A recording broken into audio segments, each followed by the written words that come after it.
Biblia ang sasagot, itanong mo kay Soriano. Isang magandang araw po, magandang gabi. Ano bang oras po tayong nakakarating sa iba't ibang mga lugar na naabot ng ating po ngayong Bible Exposition. Kasama po natin ang ating mga kapatid sa members po ng Church of God International ay muli po nating inihahandog sa inyo ang dating daan Bible Exposition. At sa gabing ito, nagpapasalamat tayo sa Panginoon sa isa pang mabuting pagkakataon na ipinagkakaloob sa atin upang tayo makapagbahagi ng ating mga pananampalataya. Kasama po natin ang kapatid na Eli Soriano. Kapatid na Eli, magandang araw po sa inyo. Magandang gabi po mga kababayan, saan man po kayo naroon ngayon.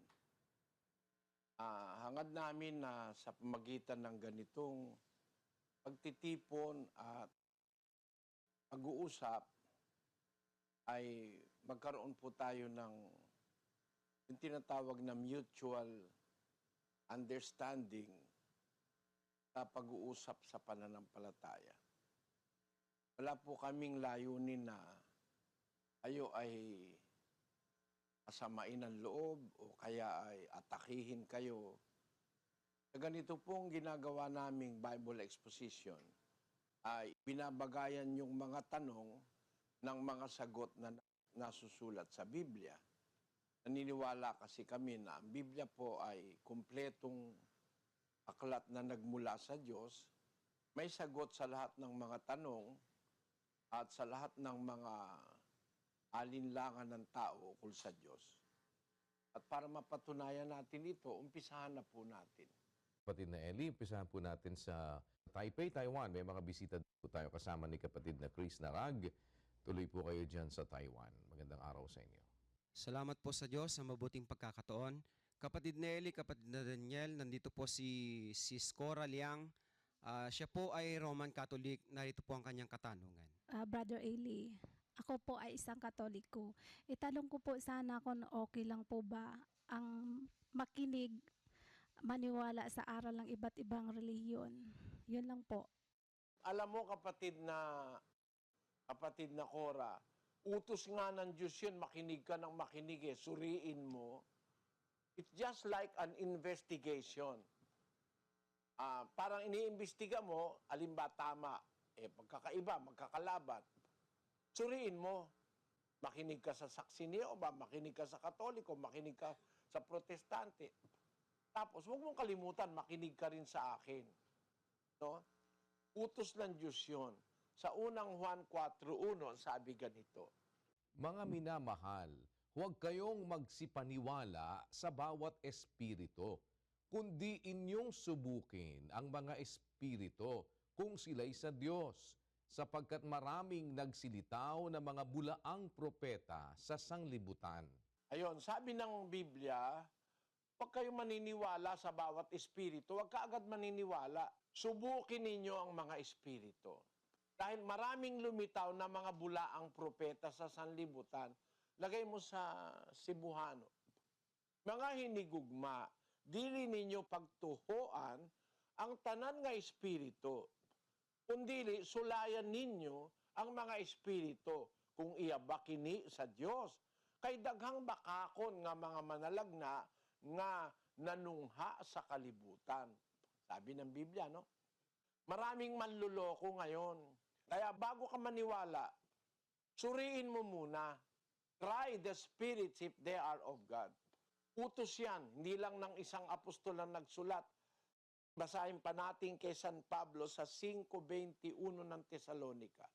Subukin ninyo ang lahat ng mga bagay. Ingatan ninyo ang mabuti. Layuan ninyo ang bawat anyo ng masama. Maliwanag, kapatid?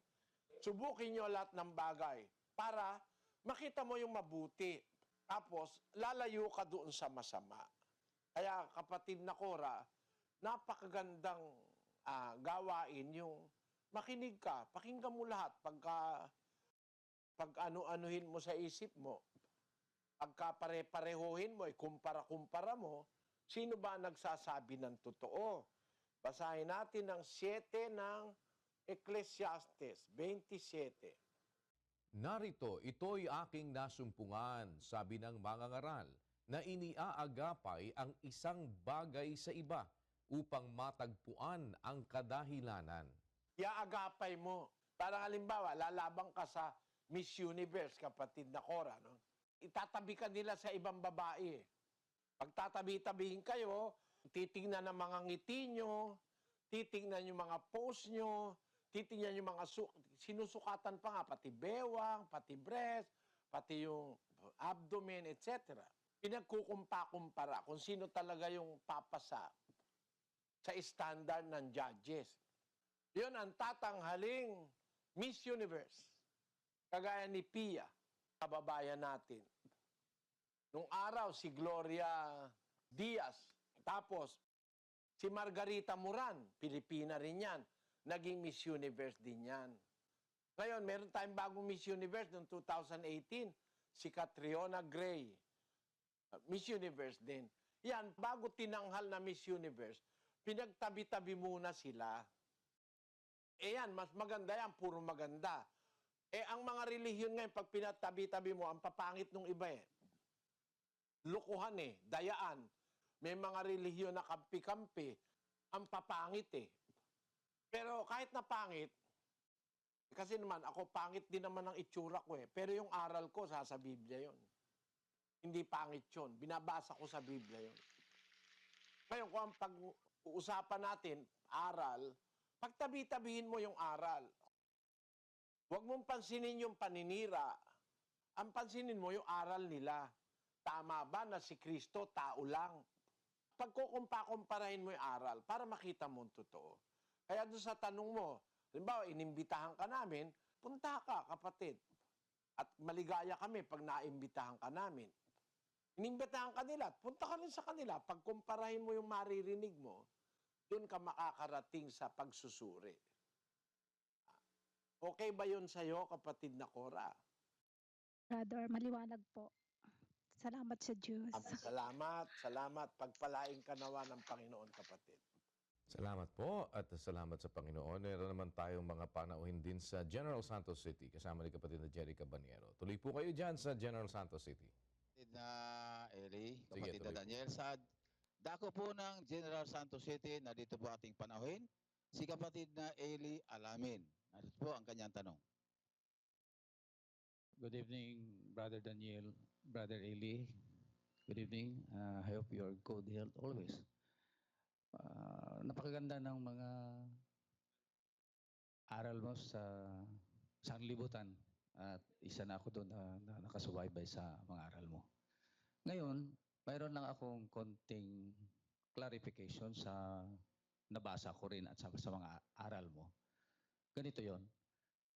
Nung ang Diyos nakipagsalita sa kanyang mga anak doon sa Israel sa pamamagitan ni Moses, may aral doon na hindi talaga yun siya ang Diyos. Yun sa papangitan ng mga anghel. Yun ay nakikita doon sa New Testament ata yun, na yung mga salita ng Diyos sa Old Testament sa pamamagitan sa kay Moses, yun ay dinadala ng mga anghel. Sa makatuwid, hindi narinig talaga ang salita ng Diyos doon sa Old Testament. Ngayon, dito naman tayo sa New Testament, nang si Kristo ay binanyagan o nabaptized, mayroong tinig doon sa langit na, "This is my beloved Son, in whom I am well pleased." Sa makatuwid, siguro yung sumalita doon sa New Testament, anghel din yon. Yun ang gusto ko sanang mabigyan ng konting paliwanag sa mga aral mo, Brother Eli. At sa Alam mo, kapatid na Eli, perfect yung question mo na yan. Gustong-gusto ko yan. Ibig sabihin talaga nag-iisip ka, no? Pero kapatid, papauna ko na sa'yo. Hindi anghel yung nagsalita sa Bagong Tipan. Yung salita na yon, narinig yon ng apat. Si Santiago, si Juan, saka si Pedro. Tatlo sila. At sa isang pagkakataon, narinig yon ni Juan Bautista. Nung bininyagan niya ang Panginoong Jesus. Ang sabi ni Pedro, talagang yung ama ang nagsasalita ron, hindi anghel. Basahin natin ang 2 Pedro, Kapitulo 1, versikulo 17. Sapagkat siya'y tumanggap sa Diyos Ama ng karangalan at kaluwalhatian nang dumating sa Kanya ang isang tinig mula sa marangal na kaluwalhatian. Ito ang sinisinta kong anak na siya kong kinalulugdan. At ang tinig na ito ay aming narinig na nanggaling sa langit nang kami ay kasama niya sa banal na bundok. Maliwanag kapatid, ano? Basahin ko lang sa Cebuano para sa mga kapatid na Cebuano. Kay gidawat niya gikan sa Dios nga Amahan ang kadungganan ug himaya sa diha nga miabot kaniya ang usa ka tingog pinaagi sa halangdon nga himaya. Kini mao ang akong anak nga hinigugma nga kaniya ako adunay kalipay. Ug hingbatian namo kini nga tingog gikan sa langit. Sa didto kami uban kaniya sa bukid nga balaan. Sabi ni Pedro, narinig namin ang tinig na ito na mula sa langit. Hindi lang si Juan, si Pedro at saka si Santiago nakarinig. Kasi noong araw na tatlo sila ron narinig nila yun Pero bukod dun sa pangyayari na yon na tatlo sila, mabuti basahin muna natin yung Mateo 17, versikulo 1. At pagkaraan ng 6 na araw ay isinama ni Jesus si Pedro at si Santiago at si Juan na kapatid niya, at sila'y dinalang bukod sa isang mataas na bundok. At nagbagong anyo siya sa harap nila, at nagliwanag ang kanyang mukha na katulad ng araw, at pumuting tulad sa ilaw ang kanyang mga damit. At narito, napakita sa kanila si Moises at si Elias na nakikipag-usap sa kanya. At sumagot si Pedro at sinabi kay Jesus, Panginoon, mabuti sa atin ang tayo'y dumito. Kung ibig mo, ay gagawa ako rito ng 3 tabernakulo. Isa ang sa iyo, at isa ang kay Moises, at isa ang kay Elias. Samantalang nagsasalita pa siya, narito ang isang maningning na alapaap ay lumilin sa kanila. At narito ang isang tinig na mula sa alapaap na nagsasabi, ito ang sinisinta kong anak na siya kong kinalulugdan, siya ang inyong pakinggan. At nang marinig ito ng mga alagad, ay nangasubasub sila at lubhang nangatakot. Mga kapatid, pag ang anghel ang nagsasalita, hindi nasusubasub ang tao.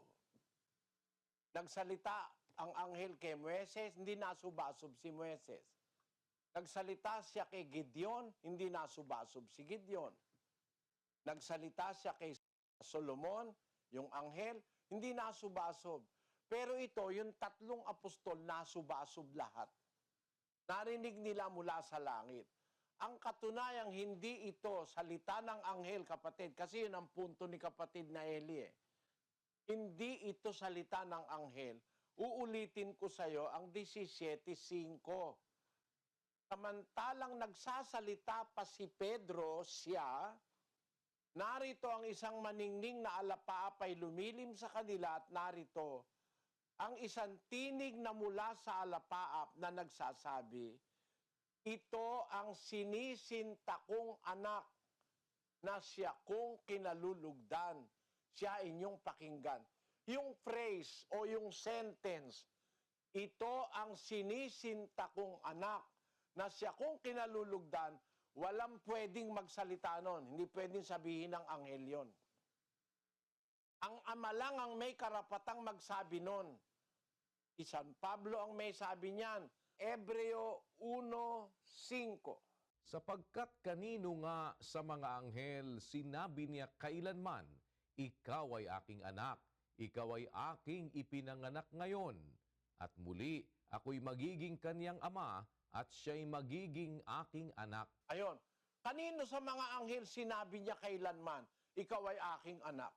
Wala nga siyang pinagsabihang anghel nun na ikaw ay aking anak . Sino nagsasalita? Di yung ama, At hindi niya yung sinabi kanino mang anghel. Kanino niya yung sinabi? E di kay Kristo.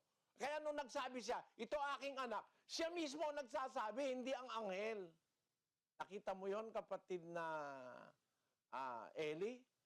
Siya mismo ang nagsasabi noon, hindi ang anghel. You got the point? Nakuha ang point. Salamat. Maganda pa kasagot, Brother Lee. Okay, okay. Solve. Salamat sa Diyos, kapatid. Sa Diyos ang kapurihan para sa bagay na yan. Kasi, hindi niya sasabihin, hindi pwedeng ang anghel ang magsabi nun eh. Walang ibang magsasabi nun kundi ang Ama. At walang ibang pinagsabihan nun kundi yung anak. Gusto mo, bibigyan pa kita ng isang talata. 5:4, 5 ng Ebreo. At sino man ay hindi tumatanggap sa kanyang sarili ng karangalang ito, liban na kung tawagin siya ng Diyos na gaya ni Aaron. Gayon din si Kristo man ay hindi nagmapuri sa kanyang sarili upang maging dakilang saserdote, kundi yaong sa kanya ay nagsabi, ikaw ay aking anak, ikaw ay aking naging anak ngayon. Yun, maliwanag, ano? Hindi nagmapuri si Kristo sa ganang kanyang sarili upang maging dakila siyang saserdote, kundi yaong sa kanya'y nagsabi, ikaw ay aking anak. Eh sino yun? Eh di ang Ama. Ikaw ay aking naging anak ngayon. Hindi yan pwedeng sabihin ng anghel. Ang magsasalita lang niya nung Ama. Ama lang. At walang po pwedeng recipient niyan. Hindi yan sinabi kahit kaninong anghel. Eh kung hindi nga sinabi yan kahit kaninong anghel pa ang pagsabihin niya niyan. Hindi mangyayari yon. Kaya Ama talaga yung narinig ni Pedro, ni Juan, at saka ni Santiago. At narinig din niya ni Juan Bautista. Lalabas, 2 Juan ang nakarinig eh. Basahin natin ang isang talata ng Mateo 3, versikulo 17. At narito ang isang tinig na mula sa mga langit na nagsasabi, ito ang sinisinta kong anak na siya kong lubos na kinalulugdan. Nangyari yan sa bautismo ng Panginoon Kristo sa ilog ng Jordan. Nabuksan ng langit. Narito, ang sabi, basahin na nga natin 16, kapatid na Daniel. At nang mabautismuhan si Jesus, pagdakay umahon sa tubig. At narito, nangabuksan sa kanya ang mga langit. At nakita niya ang Espiritu ng Diyos na bumababang tulad sa isang kalapati at lumalapag sa kanya. At narito, ang isang tinig na mula sa mga langit na nagsasabi, ito ang sinisinta kong anak na siya kong lubos na kinalulugdan. Ama yang nagsasalita na yan. Yan ang sinabi ni Pablo na hindi niya sinabi yan kahit kaninong anghel. Isa lang ang pinagsabihan niya yan, yung kanyang bugtong na anak. At salamat sa iyo, kapatid na Eli, ano? Tuloy mo lang ang pakikinig. Huwag kang basta maniniwala, huwag kang basta tatanggap. Suriin mo lang ng suriin. Pagka may problema ka, sabihin mo lang, dumalo ka sa exposition and we are ready to help you. Samahan ka naman ng Panginoon. Salamat po, Brother Eli. Daniel? Maraming salamat. Salamat po. Salamat po sa Diyos. At sa Perth, Australia, nandun po si kapatid na Roman Concepcion kasama na ating mga panauhin. Australia, tuloy po kayo. Ano po ang ating mga paglilingkod? Ang magtatanong po ay si kapatid na Gabriel Natividad. Isa po siyang Katoliko, Kuya Daniel. Magandang gabi po. Ang katanungan ko po ay, bakit po dumami ang mga reliyong Kristiyano ngayon katulad po ng Katoliko, Iglesia ni Cristo, Iglesia ng Diyos, Born Again, at marami pa po, at bakit din po nagkahiwalay ang mga ito? Kung sa Biblia natin titignan, kapatid, ang pagkakahiwa-hiwalay dahil sa ang mga tao minsan wala silang yung tinatawag na contentment. Hindi sila kontento. Merong hinahanap ang isa't isa na pagka hindi nakita doon sa kanyang kinaroroonan, hihiwalay siya, hahanap siya. Basahin natin ang 18:1 ng Kawikaan. Ang humihiwalay ay humahanap ng sarili niyang nasa at nakikipagtalo laban sa lahat na magaling na karunungan. Yun. Yung humihiwalay, sabi ng Diyos, ang Diyos kasi nakakaalam ng kaisipan, ang puso ng tao. Yung nanwikang humihiwalay, humahanap yun ng kanyang sariling nasa. Meron siyang gusto na sarili, hindi niya makita doon sa kanyang sinasamahan, hihiwalay siya. Tapos makikipagtalo siya doon sa kanyang hiniwalayan. Yan ang sinasabi na dahilan ng Diyos kung bakit nagkakahiwa-hiwalay ang tao. At ang nag-i-insinuate o ang nagiging promotor o pinagmumulan ng pagkakahiwa-hiwalay, yan ay ang kaaway ng Diyos na si Satanas. Ang gusto kasi ng Diyos, ang tao magkaisa-isa sa mabuti. Ang ginagawa ni Satanas, gumagawa siya ng dibisyon. Pinagpapaksyon-paksyon niya, nagkakahiwa-hiwalay, nag-aaway-away ang mga tao, nagkokontrahan sa isa't isa. Gawain ni Satanas yun. Santiago 3:16 at 15. Sapagkat kung saan mayroong paninibugho at pagkakampi-kampi, ay doon mayroong kaguluhan at lahat ng gawang masama. Hindi ito ang karunungang bumababa mula sa itaas, kundi ang nauukol sa lupa, sa laman, sa diablo. Ayun, sa diablo yun. Kung asan yung sinasabi ni Santiago na aninibugho, kampi-kampi. Yung kampi-kampi, grupo-grupo yun eh. Pagkakahiwa-hiwalay ng tao. Kung asa ng wika yung mga ganon, kampi-kampi, paninibugho, nandoon ang kaguluhan at ang lahat ng gawang masama.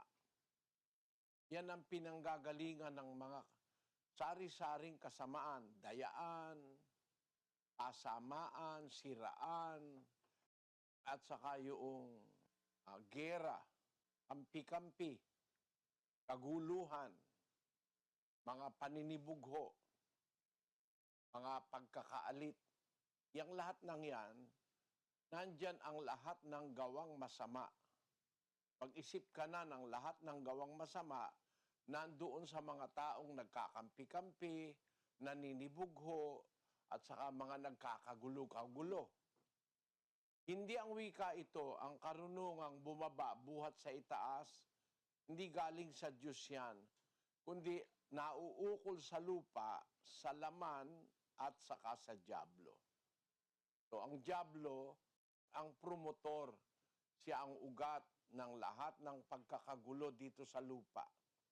Siya ang gumagawa na ang tao magkaroon ng pag-aaway-away, pagtatakwil sa isa't isa, pagkakampi-kampi.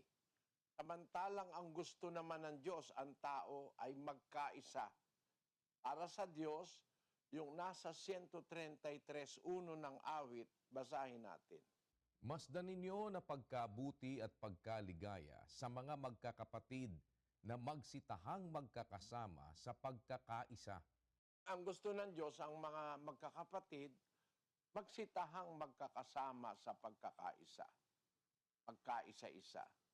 Pero merong mga tao katutubong ayaw ng kalooban ng Diyos. Ang gusto nila, yung pagkaroon sila ng kalayaang gawin, yung sarili nilang gustong gawin, at kahit na yun ay masama.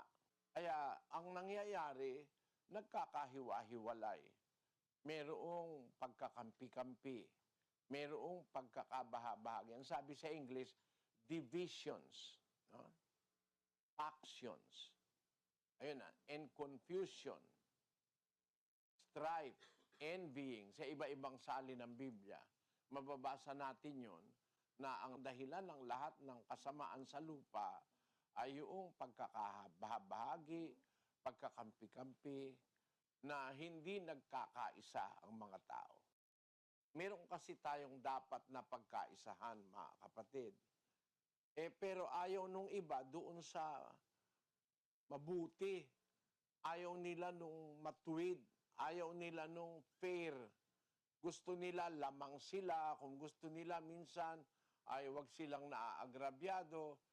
Ang gusto ng iba, ayaw nila na mauutusan sila o mapapailalim sila sa kanino man.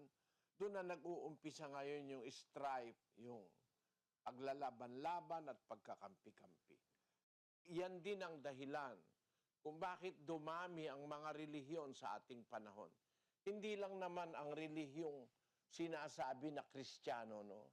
Kasi yung tunay na Kristyanismo, hindi dapat magkahiwa-hiwalay yun eh. Kaya nagkahiwa-hiwalay. Maraming nagsasabi na sila'y Kristiyano pero hindi talaga Kristiyano. Sa talagang kahulugan ng salita, sa Kristiyano, hindi pwedeng magkahiwa-hiwalay eh. Pero bakit ganon? Mahigit na 100 ang Baptist Church. Kung titignan mo sa buong mundo, mahigit na 100 ang Baptist Church. Pare-pareho silang Baptist.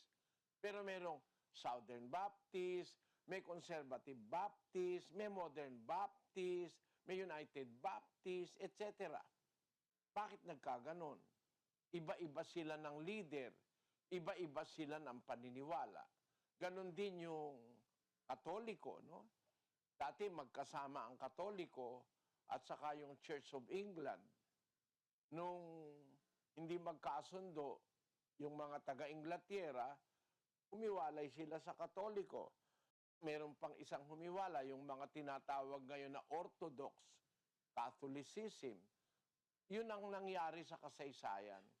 Hindi ko na siguro kailangan sabihin pa lahat. Pero ang dahilan nun, may kanya-kanyang gusto. Ayaw sumunod sa gusto ng Diyos. Kagaya halimbawa ng pinagkahiwalay ng Katoliko at saka ng Orthodox. Ang gusto ng Katoliko, merong ribulto. Yung parang estatua, yung mga santo. Ang gusto ng Orthodox, walang santo. Walang estatua. Gusto nila retrato lang. Kasi ang nasa Biblia, huwag kang gagawa ng larawang inanyuan. Sculptured na imahin ng anumang bagay na nasa langit, nasa lupa, nasa ilalim ng lupa. Huwag mo silang didiyosin, huwag mo silang sasambahin. Kaya tumutol ngayon ang Orthodox doon sa Katoliko. Kasi ang Katoliko, marami silang mga ribulto, mga estatua. Isang maliit lang na punto, naghiwalay na. Ganon din yung Protestante. Nang humiwalay sa Katoliko ang Protestantismo, may mga sinasabi si Luther, si Martin Lutero. Si Martin Lutero ang nag-umpisa ng Protestantism. Tutol siya sa ginagawa ng Papa sa Roma na nagbebenta ng kapatawaran. Tinatawag nilang selling of indulgences. Ayan pakinggan mo ha. Ito ang record na nasa history. Basahin natin ang kasaysayan. Bakit nahiwalay si Luther, isang paring katolikong Aleman, sa mainstream Catholic Church? Kaya bumangon ng Protestantismo. Basahin natin, kapatid na Daniel. Luther was ordained to the priesthood in 1507. He came to reject several teachings and practices of the Roman Catholic Church. In particular, he disputed the view on indulgences. Luther proposed an academic discussion of the practice and efficacy of indulgences in his 95 Theses of 1517. Excommunication on June 1520.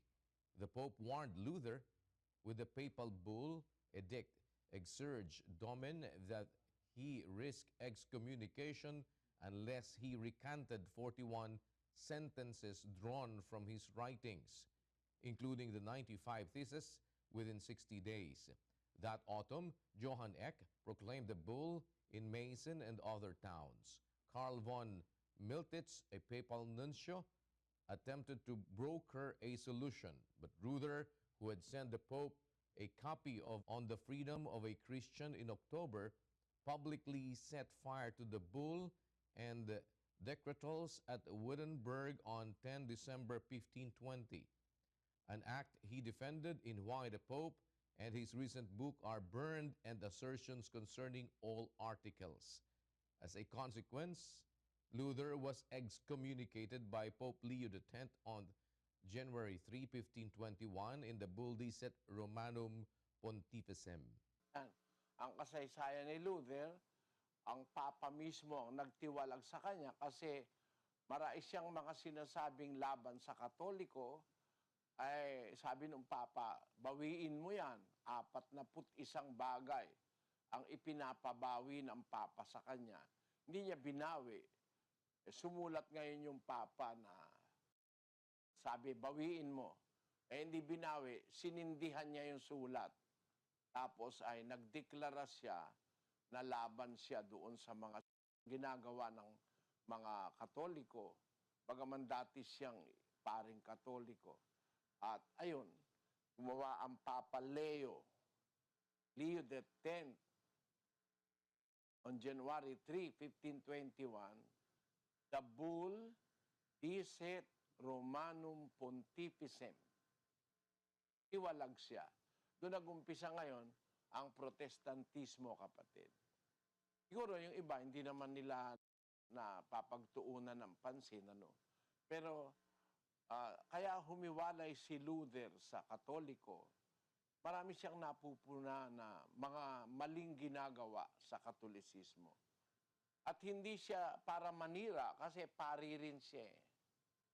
Para lang yung ating mga pari dito sa Pilipinas noong araw na kinagalitan ng mga priling pari na sumakop sa atin nung pumunta sila rito sa Pilipinas, yung mga praile, yung mga Espanyol na pari.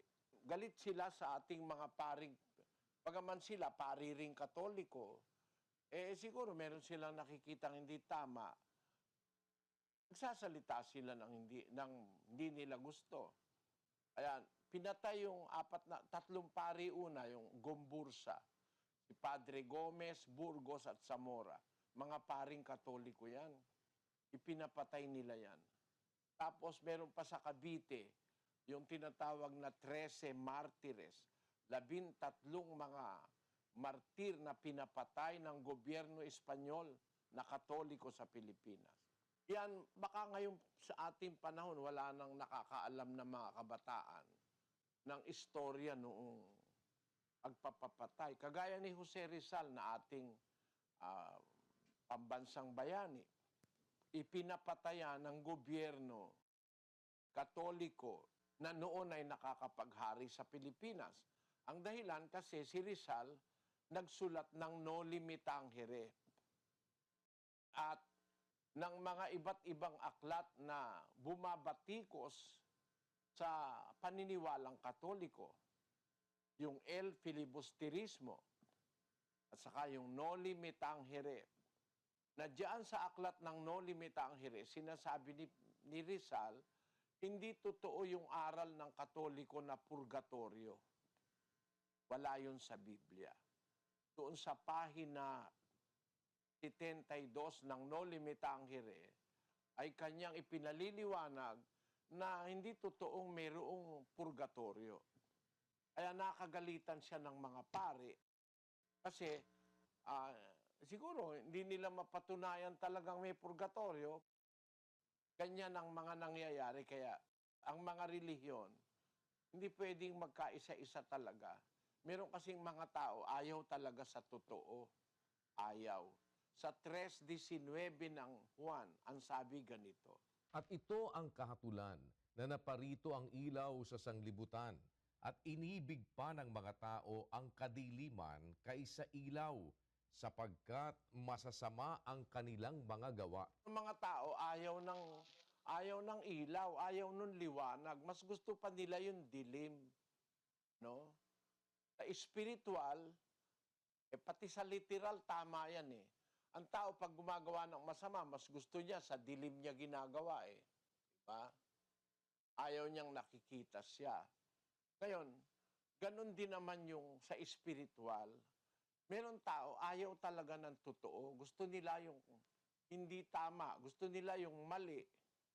Yan hindi katakataka yan. Nasa 5:20 yan ng Isaias. Pakinggan nyo. Sa aba nila na nagsisitawag ng mabuti ay masama at ng masama ay mabuti, na inaaring dilim ang liwanag at liwanag ang dilim, na inaaring mapait ang matamis at matamis ang mapait.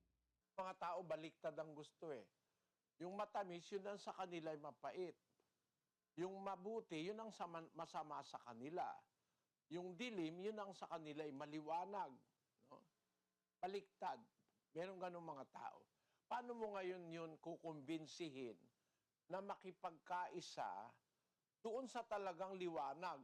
Ang para sa kanila, yung liwanag, yun dilim. At yung dilim may liwanag. Yan ang dahilan, kapatid. Kaya ngayon, yung nagsasabi, ba't hindi ka magkaisa-isa mga relihiyon? Ako rin, di ako makikipagkaisa eh. Kahit sabihin mo, makipagkaisa, o kaya patayin mo na ako, payag na lang ako mamatay kaysa makipagkaisa ako, na lumuhod ako sa kahoy. Sabi kasi ng Diyos, huwag luluhuran yung mga kung ano-ano na yan na niluluhuran ng mga tao. Merong niluluhuran bato, niluluhuran kahoy, mga precious metal, kagaya nung estatwa ng Buddha sa Thailand, ay napakalaking estatwa, puro ginto yun. Napakamahal nun yung estatwa ni Buddha. Niluluhuran nila yon. Ang halaga nun, $250 milyong. Ang kilo nun ay 5,500 kilogram. Mahigit na 5 tonelada na ginto nandun sa Bangkok, Thailand. Lumuluhod ang mga tao roon kay Buddha. Siguro, kung sasabihin mo, magkaisa-isa, ayokong lumuhod kay Buddha. Kasi tao rin yun, ba't ko luluhuran yun? Nagtataka lang ako sa Katoliko, no? Bakit kagaya mo, kapatid na Gabriel, Katoliko ka, lumuluhod ka rin sa mga ribulto di ba? Di mo naman maikakaila sa akin yan. Bawal ng Biblia yun Naluluhod ka, hindi naman Diyos yun. Kahoy yun, bato yun, simento, ribulto yun, luluhuran mo. Miski tignan mo sa Biblia, miski tignan mo sa Pasyong Katoliko, hindi dapat luluhuran yun. Sabi nga dun sa Pasyon, sa pahina 40, sukat mong maalaman, sa sulat na papalaman, ang poong Diyos nga lamang, siyang dapat naluhuran at sambahin gabit araw. Ayun, nasa Pasyon yan, kapatid. Sinulat yan ni Padre Mariano Pilapil. Kinakanta yan ng Katoliko pag mahal na araw. Bakit naman kasi yung Pasyon na yan, hindi nyo iniintindi? Yung ibang bahagi ng Pasyon, kinopya yan sa Biblia. Yung pahina 40 na yan, yung paragraph na yan, nasa Biblia yan, na dapat mong luluhuran ang poong Diyos lamang. Pag sinabi yung salitang lamang, wala ka ng ibang dapat pang luhuran. Ang Diyos lamang ang dapat niluluhuran. Lumuluhod ka sa elepante, lumuluhod ka sa baka, lumuluhod ka kay Buddha sa tao, lumuluhod ka sa anghel, lumuluhod ka kung kani-kanino. Tinan mo naman ito. Lumuluhod pati nga sa ahas at sa daga, lumuluhod itong mga Bombay na ito. Kung sasabihin mo sa akin, ba't hindi na lang magkaisa-isa, kapatid na Soriano? Ayoko na, kayo na lang. Hindi ako luluhod sa ahas, tukain pa ako niyan. No? May lumuluhod sa ahas. Ba't ka luluhod sa ahas? Ba't ka luluhod sa baka? Imbis na kainin yung baka, niluluhuran. Ang baka binigay ng Diyos para kainin ng tao, makatulong ng tao, maging pagkain. Ang ginawa nitong mga Bombay na ito, na mga Hindong ito, sinamba ba naman yung baka? Meron pa nga ako nakita nung araw habang nakaluhod siya sa baka, tumain naman yung baka. biglang tumae, pumuslit. Sabi ko, yan ba ngayon ang gagawin mong Diyos? Bastos, walang moral. Kasalukuyan mong niluluhuran, tapos tumae. Buti hindi sa mukha niya tumae, no? Yan masasabi natin, kapatid, huwag kang magagalit. Kalokohan yan kalokohan. Luluhuran mo, taong kapwa mo tao. Si San Pedro, luluhod ka. Kay Santa Maria, luluhod ka.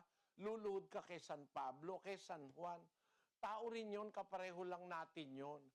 Yung talagang Pedro, lumuhod si Cornelio. Ayaw ni Pedro, pinagbawalan niya si Cornelio Basahin natin ang 10:25 ng Gawa. Pakinggan nyo. At nangyari na pagpasok ni Pedro ay sinalubong siya ni Cornelio at nagpatira pa sa kanyang paanan at siya'y sinamba. Datapot itinindig siya ni Pedro na sinasabi, "Magtindig ka, ako man ay tao rin." Tao rin ako, sabi ni Pedro. Ito yung Pedrong buhay yung apostol nung araw. Sinalubong ni Cornelio, lumuhod siya, sapagkat yung pagluhod, pagsamba yun Pagka lumuhod ka, tantamount, sinasamba mo. Ang nangyari, sabi ni Pedro, tumindig ka, tao rin ako, ano ka? Yun. Sa Diyos ka lang dapat lumuhod. Nasa 4 yan ng Mateo, versikulo 10. Nang magkagayoy sinabi sa kanya ni Jesus, "Humayo ka, Satanas, sapagkat nasusulat, sa Panginoon mong Diyos sasamba ka, at siya lamang ang iyong paglilingkuran." Kasi sabi ni Satanas sa Panginoong Jesus, lumuhod ka sa akin, pagpatira pa ka sa akin, bibigay ko sa iyo lahat ng kayamanan sa mundo. Sumagot ang Panginoong Jesus, "Humayo ka, Satanas, sapagkat nasusulat, sa Panginoon mong Diyos sasamba ka, sa Kanya ka lang luluhod, siya lang ang iyong paglilingkuran. Huwag kang luluhod sa iba." Nakasulat yun sa Deuteronomio, "Huwag kang gagawa para sa iyo ng larawang inanyuan, kawangis ng anumang anyong nasa itaas sa langit, o nasa ibaba sa lupa, o nasa tubig sa ilalim ng lupa. Huwag mong yuyukuran sila. Thou shalt not bow down thyself unto them." Huwag mo silang luluhuran. Kahit sino pa, huwag kang luluhod. Itong mga lumuluhod sa tao, kunyari sa Diyos daw sila, lumuluhod sa tao. Ba't ka luluhod? Bawal nga Yung totoong Pedro, ayaw nga paluhurin si Cornelio Si Pablo rin, at saka si Apostol Bernabe, 2 apostol sa Hintil, luluhuran sila ng mga taga-talikaw niya. Luluhod sa kanila. Ang ginawa ni Pablo at ni Bernabe, inalis yung damit nila, nagtatakbo. Ba't nyo ginagawa yan? Mga tao rin kami, nagsisisigaw sila. Huwag niyong gawin yan, huwag kayong magsiluhod sa amin. Tao rin kami, sabi ni Pablo. Pinakita niya yung kanyang katawan na hubad. Pinapak nila yung kanilang kasuotan para ipakitang tao nga rin sila. Kasi gusto silang sambahin nung mga taga roon. Ngayon, ang punto ko, kapatid na Gabriel, mga apostol mismo na nagmimilagro, naghihimala, ayaw silang paluhod. Sabi nila, tao rin kami. Patapos ngayon, ginawa mo ng rebulto, kahoy. Kahoy naman luluhuran mo ngayon, pagpoprosesyon mo pa. Lalo namang mali kung yung talagang buhay na apostol ayaw paluhod. Ito ba namang kahoy lang na ito? Binihisan lang ng parang tao, iluluhuran mo. Sabi ng pasyon, babalik tayo. Sukat mong maalaman, sa sulat na papalaman, ang poong Diyos nga lamang. Lamang, walang iba. Siyang dapat naluhuran at sambahin gabi't araw. O ngayon, yayayain mo ako sa Katoliko, makikipagkaisa ako sa inyo. Hindi ako papayag. Ayoko kasi lumuhod sa tao. Bawal ng Biblia yan. Kaya dyan, ang kapatid na Gabriel, yan ang mga dahilan kaya nagkahiwa-hiwalay na ang mga relihiyon. Pero kami, hindi kami humiwalay kahit kaninong relihiyon na katutubo. Kami ay naging kaanib sa Iglesia ng Diyos sa panahon ng kapatid na Nicolas Perez. At nung mamatay si kapatid na Nicolas Perez, nagkaroon din ng pagkakahiwa-hiwalay. Ang aming panig na ito, nagpatuloy kami doon sa pagsunod sa sinasabi ng Biblia. Kasaysayan na yan ang relihiyon sa lupa. Talagang nagkakahiwa-hiwalay. Ang Protestantismo, nagkahiwa-hiwalay din. Merong Baptist, merong Fundamentalist, merong Seventh-day Adventist, merong Mormonism, merong Jehovah's Witnesses. Ang dami. At ang talagang dahil niyan, ayon sa Biblia, nagkanya-kanya. Ayaw kasing sumunod doon sa talagang kagustuhan ng Diyos. Sana naunawaan mo, kapatid na Gabriel. Maraming salamat po. Salamat din. Sana tuloy kang makinig, kapatid, na anyayahan kita. Magsasagawa kami ng pag-aaral ng aral ni Kristo, yung mga turo ni Kristo, mga utos, may bawal ba o wala bang bawal, lahat ng yon pag-aaralan namin, nanyahan kita, kapatid na Gabriel. Balik ka, huwag ka magagalit pag nagsasalita ako. Palagay mo, yung sinasabi ko, mali. Hindi, huwag mong tanggapin, palagpasin mo lang. Pero baka naman yung sinasabi ko, tama, nasa Biblia. Tignan mo, suriin mo, no? Pag-aral ka. Kasi hindi naman dapat tayo na lagi na lang tayong, parang tinatamad, para tayong, pagdating sa relihiyon, ang tao, tamad eh. Napapansin ko, maraming tao tamad sa relihiyon. Ang sisipag nila, nakita ko yung mga Chinese, ang sisipag, ang bibilis magtrabaho, bibilis maglakad. Pumunta ako sa Hong Kong, hindi ko maabutan yung mga naglalakad eh. Kaya ako nagmamadali yun. Ay kasi may trabaho yung mga yan, sabi. Bakit ako hindi sumakay sa sasakyan? Kasi mahal ang sasakyan dito. Maraming kasi eh. O, tapos, bakit ako hindi na lang doon sa may malapit sa kanila? Mahal kasi ang rito. Mahal ang mga flat, mahal ang mga... Kaya, malayo ka nakatira, para mura, pagdating mo sa Central Hong Kong, mahal kasi. Kaya lagi silang nag-aapura, mga Chinese. Ang sisipag ng Chinese, pero pagdating sa relihiyon, tamad sila.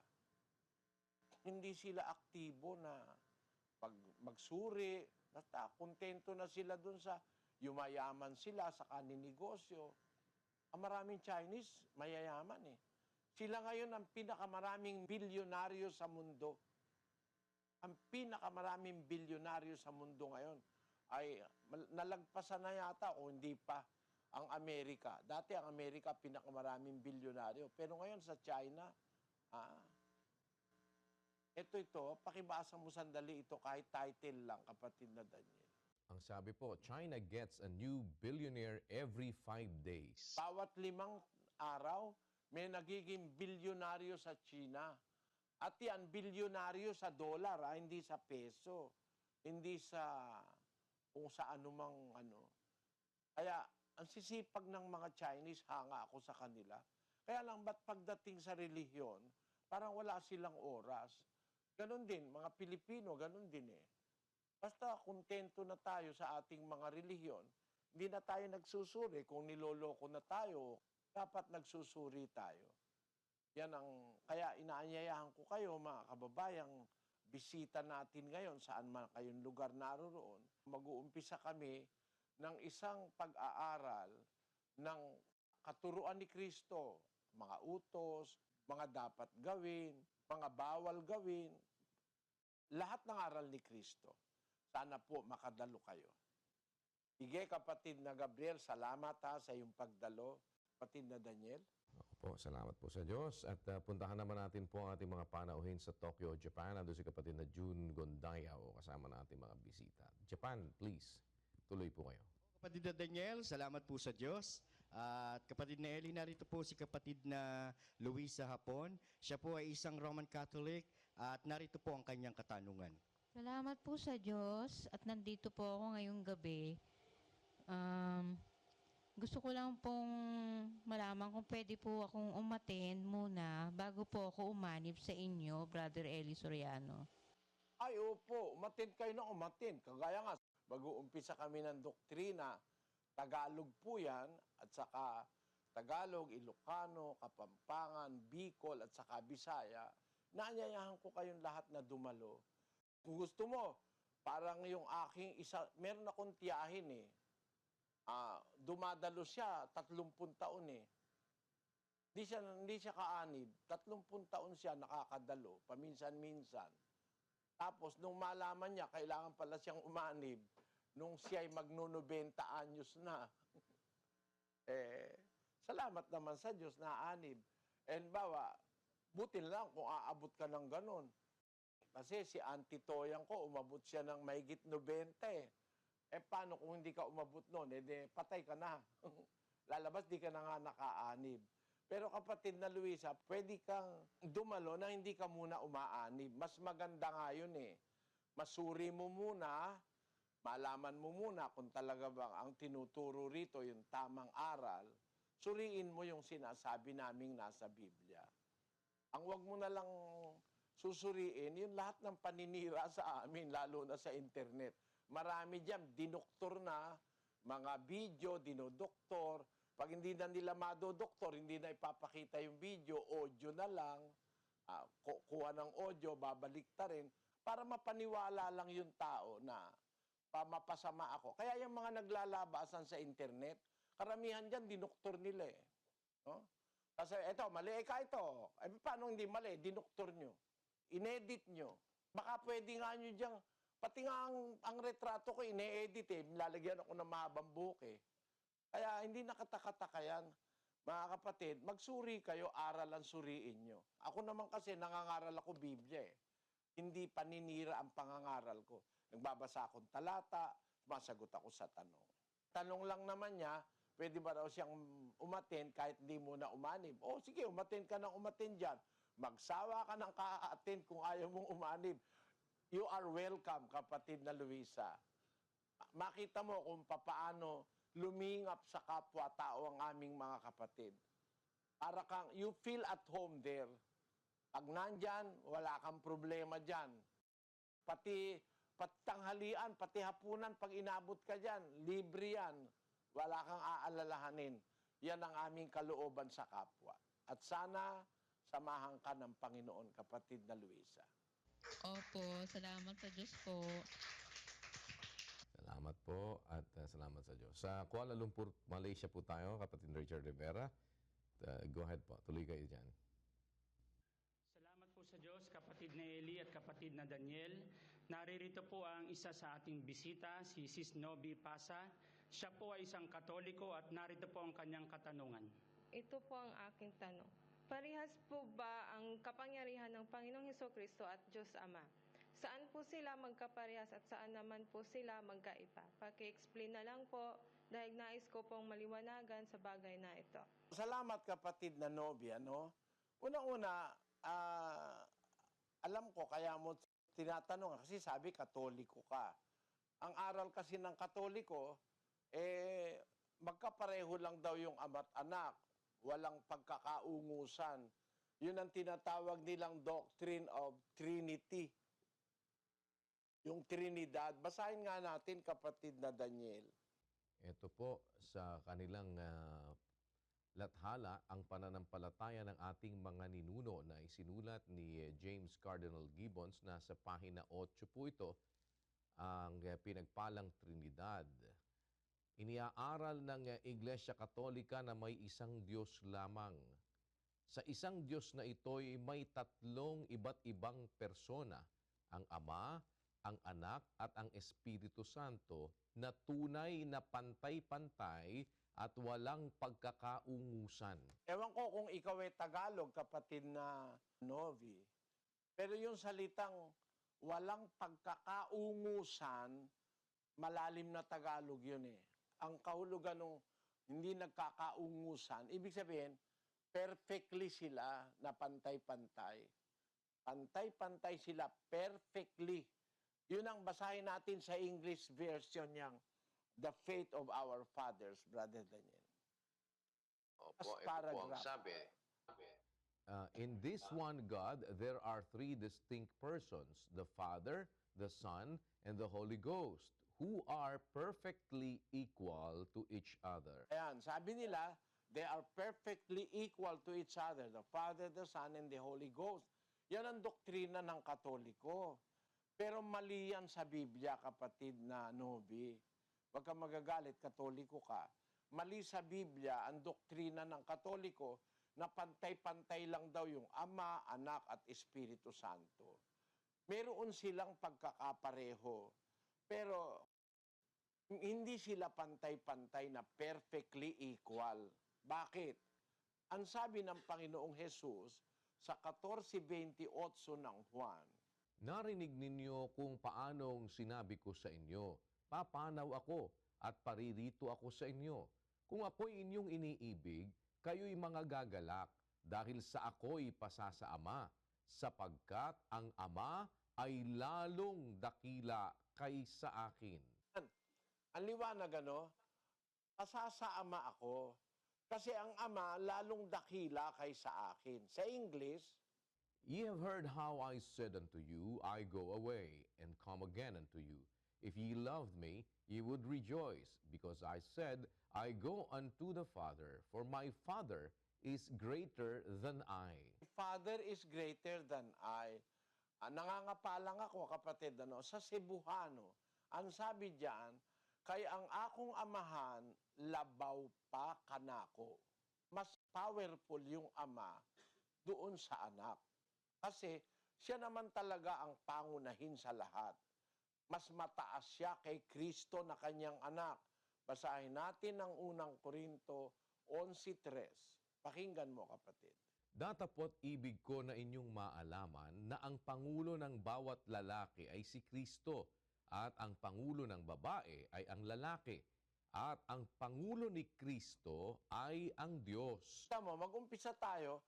Ang babae, ang pangulo ng babae, lalaki. Kaya higher in authority ang lalaki kaysa sa babae. Ang pangulo naman ng lalaki ay si Kristo. At ang pangulo naman ni Kristo ay ang Diyos. So tama ang sabi ni Kristo na ako'y pasa sa Ama sapagkat ang Ama ay lalong dakila kaysa akin. Ngayon, sa tanong mo, kapatid, saan sila magkaparehas? Magkaparehas sila, pare-pareho silang espiritu. Yung Diyos Ama, espiritu yon. Siya ang nanganak doon sa anak. Yung tinatawag na anak ng Diyos, ay ipinanganak siya ng Diyos sa espiritu. Ang Ama mismo ang nanganak sa Kanya. Diyan nga tumutol yung sagwagwa sa akin eh. Ano mo ikasinabing nanganak ang Ama? Lalaki yun. Sabi ko, ikaw pala ka ako eh, ang alam mo lang nanganganak, babae. Ako meron akong alam, nanganganak, lalaki eh. Kagaya halimbawa noong seahorse.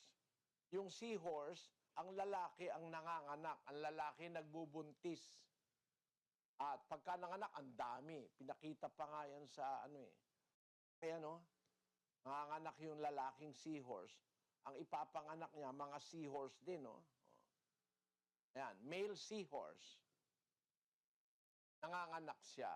Alam mo, kapatid na Novi, ang Diyos Ama nanganak at ang ipinanganak niya ay ang kanyang anak ng nasa kalagayang espiritu.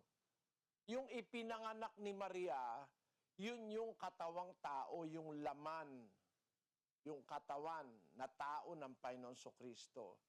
Pero ang ipinanganak ng Ama ay espiritu rin. Kasi espiritu yung nanganak na Ama, basahin natin sa 4:24 ng Juan. Ang Diyos ay espiritu, at ang mga sa kanya'y nagsisisamba ay kinakailangang magsisamba sa espiritu at sa katotohanan. Ngayon, ang Diyos na Ama ay espiritu yan.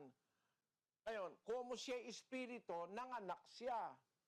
Basahin natin ang awit 2:7. Aking sasaysayin ang tungkol sa pasya. Sinabi ng Panginoon sa akin, ikaw ay aking anak. Sa araw na ito ay ipinanganak kita. Ang sabi ng Diyos sa Panginoong Hesus, sabi ng Panginoong Hesus, aking sasaysayin ang tungkol sa pasya. Sinabi ng Panginoon sa akin, ikaw ay aking anak. Sa araw na ito, ipinanganak kita. Ang Diyos talaga ang nanganak sa kanya, yung Ama. Kung yung Diyos na nanganak espiritu, siyempre ang ipinanganak nun, espiritu rin. Basahin natin sa Juan 3:6. Ang ipinanganak ng laman ay laman nga, at ang ipinanganak ng espiritu ay espiritu nga. Ayan. Pag ang nanganak laman, laman nga. Kaya si Maria, laman siya, tao siya. Ang ipinanganak niya, tao yung katawan. Pero ang ipinanganak ng espiritu, espiritu rin yun. Yung Ama, espiritu, nanganak. Hindi nila itinuturo na yung Ama mismo nanganak. Bakit nanganak? Kasi nung umpisa, nasa sinapupunan niya ang kanyang anak. Basahin natin ang 1:18 ng Juan. Walang taong nakakita kailanman sa Diyos. Ang bugtong na anak na nasa sinapupunan ng Ama, siya ang nagpakilala sa Kanya. Ang bugtong na anak na nasa sinapupunan ng Ama. Nung umpisa, yung anak, nasa bahagi ng Ama yun eh. Espiritu yung Ama, yung kanyang anak, nasa kanyang sinapupunan. Espiritu rin yun. Para lang maintindihan natin, si Eva, bahagi ni Adan. Kinuha ng Diyos yung isang tadyang ginawang babae. Kaya si Eva galing kay Adan. Parang yung anak ng Diyos na si Kristo, ang Diyos ay espiritu, nanganak siya. Ang ipinanganak niya, yung kanyang nasa sinapupunan, na ang tawag sa Biblia, mga kapatid, mga kababayang nakikinig, huwag niyong kakalimutan at huwag kayong paloloko sa mga ministro na nagsasabi na si Kristo raw ay tao. Mali po yun. Bakit? Si Kristo po kasi sa katutubo, nasa sinapupunan ng Ama, in the bosom of the Father. Ngayon, yung nasa kanyang sinapupunan na kanyang anak, ipinanganak niya. Sa araw na ito, sabi ng Ama, ipinanganak kita. Sino nanganak? Yung Ama. Ang katunayang yung Ama ang nanganak, 1:6, 1:5 hanggang 6 ng Ebreo, kapatid na Daniel. Sapagkat kanino nga sa mga anghel sinabi niya kailanman, ikaw ay aking anak, ikaw ay aking ipinanganak ngayon. At muli, ako'y magiging kaniyang ama, at siya'y magiging aking anak. Hindi sinabi ng Diyos kahit kaninong anghel na ikaw ay aking anak. Ang pinagsabihan niya lang yung kanyang talagang bugtong na anak. Ikaw ay aking anak, ikaw ay aking ipinanganak ngayon. At muli, ako'y magiging kanyang ama, siya'y magiging aking anak. Kaya katunayan, ang Ama ang nanganak sa kanya. Kaya kung titignan natin, mga kababayan, mag-ingat kayo, huwag kayong madaya. Kahit dalhin ninyo sa orihinal na lingwahe ng Biblia, sa Griego, ang nakalagay sa Griego, hindi lang ako marunong ng Gregong bumigkas eh. Pero mababasa nyo sa ating screen. Theon odis, ioraken pupote, monogenes theos, o on eiston kol punto patros ikenos exigesato. Ang sabi, monogenes theos, bugtong na Diyos, begotten God. At mayroong English Bible na nag-translate ng tama. Basahin natin ang New American Standard Bible, kapatid na Daniel. No one has seen God at any time. The only begotten God, who is in the bosom of the Father, He has explained Him. Yan ang pinakatamang translation diyan sa 1:18 of John. Sa iba kasing translation, the only begotten Son, monogenes huios. Oh, ewan ko kung huios yun o huios. Monogenes huios. Pero, ang sabi sa Biblia, no man hath seen God at any time. The only begotten God. Ilo mo, begotten God. Talagang Diyos si Kristo. Tama naman yun kahit saan mo sintido hanapin Nanganak tao, tao pinanganak. Nanganak ang kambing, anak? Kabayo? Mali. Pag ang kambing nanganak, anak kambing din. Pag nanganak ang baka, anak baka rin. Pag nanganak ang tao, anak tao rin. Pag nanganak ang Diyos, Diyos ang anak. Kaya ang tawag sa Biblia, the only begotten God. Bakit sa Greek ang nakalagay, the only begotten God? At sa Greek sabi, monogenes theos. At di nyo tinuturo na ang Diyos Ama nanganak. Kasi pag tinuro nyo, mapapamalian yung aral nyo na si Kristo tao lang.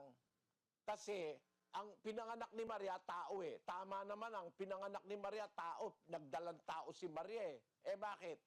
Katawan yun Doon sa katawan na yon, doon lumakip yung espiritu na anak ng Diyos. Kaya sa Biblia, dalawa ang nababasa Anak ng Diyos, anak ng tao. Sa buong Biblia, mababasa mo, tinasabi, anak ng tao, anak ng Diyos. Alin ang anak ng Diyos?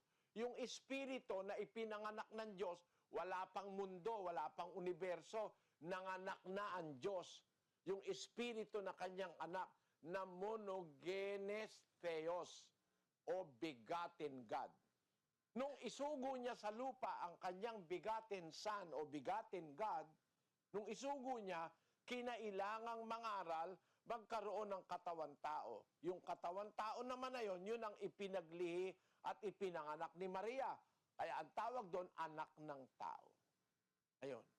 Ang Diyos Ama nanganak, nasa Biblia yan. Pagkatapos niyang manganak, sabi niya, ikaw ay aking ipinanganak ngayon. At muli, sinabi niya uli, ako'y magiging kanyang ama. Siya'y magiging aking anak. At yan nangyari, wala pang mundo. Naipanganak na ng ama si Kristo. 17:5:24 ni Juan. Pakinggan nyo. At ngayon, Ama, luwalhatiin mo ako sa iyo rin, nang kaluwalhati ang aking tinamo sa iyo, bago ang sanglibutan ay naging gayon. Ama, yaong mga ibinigay mo sa akin ay ibig ko kung saan ako naroroon, sila naman ay dumuong kasama ko, upang makita nila ang kaluwalhatian ko na ibinigay mo sa akin, sapagkat ako'y iyong inibig bago natatag ang sanglibutan. Noon, bago pa natatag ang sanlibutan, inibig na ng ama yung kanyang anak, ipinanganak na niya. Yung sinasabing, sa araw na ito, pinanganak kita. Kailan yon? Bago pa natatag ang sanlibutan. Naipanganak na ng ama yung kanyang bugtong na Diyos na anak. Ayan ang nakasulat sa Biblia. Monogenes theos. Bugtong na Diyos. It is rightfully translated in at least one English version of the Bible. In the American Standard Bible, no one has seen God at any time. The only begotten God who is in the bosom of the Father, He has explained Him. Kaya ito, mahirap itong tutulan na ang Diyos nanganak. Hindi nila tinuturo na ang Diyos ay nanganak.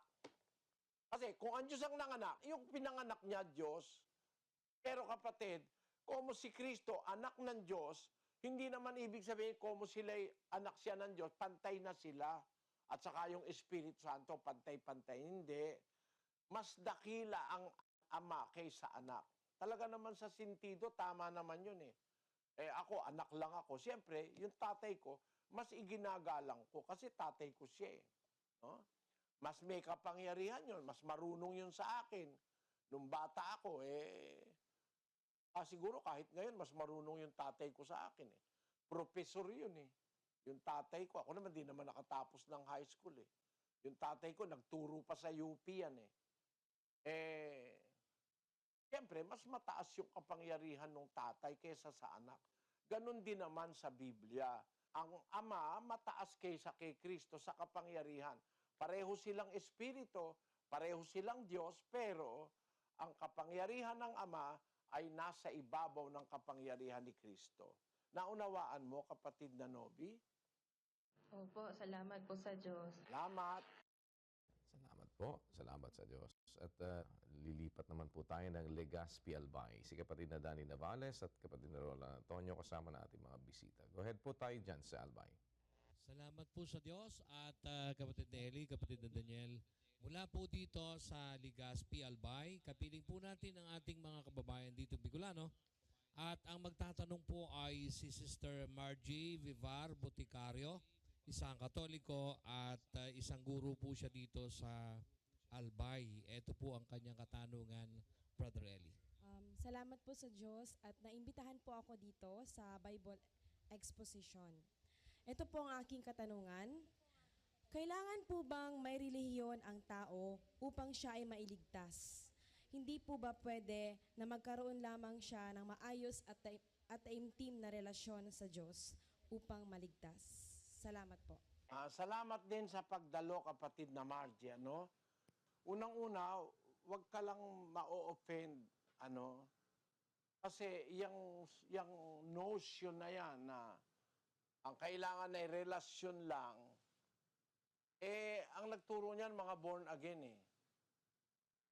Relasyon lang daw ang kailangan, di na raw kailangan ng relihiyon. Malaking kasinungalingan yon. Kasi ang nagtuturo ng tunay na relihiyon ang Diyos. Paano ngayon natin sasabihin na hindi na kailangan ang relihiyon? Nagturo ang Diyos ng relihiyon Actually, ang Kristyanismo ay isang relihiyon. Ang itinuro ni Kristo, isang relihiyon. Yung relihiyon, kapatid na Margie, sa original na wikang ginagamit sa Biblia, yung Grego, ang salitang relihiyon, ang kahulugan ay, sa Grego yan ay treskia. Treskia. Na ang kahulugan yan ay ceremonial observance, worshiping. Religion, worshiping. Ang relihiyon ay pagsamba sa Diyos. Paano ka kaya maliligtas at paano ka magkakaroon ng relasyon sa Diyos nang wala kang relihiyon? Yung treskia, yun nga ang pagsamba sa Diyos. Yun nga ang paglilingkod sa Diyos. Para magkaroon ka ng relasyon sa Diyos, kailangan mauna na makilala mo yung relihiyon ng Diyos. Matuto kang sumamba, sumunod, maglingkod. Ganon. Kaya ang Biblia nagtuturo sa atin, kapatid, ng tunay na relihiyon. Yung tamang pagsamba sa Diyos. Basahin natin ang Santiago 1:27.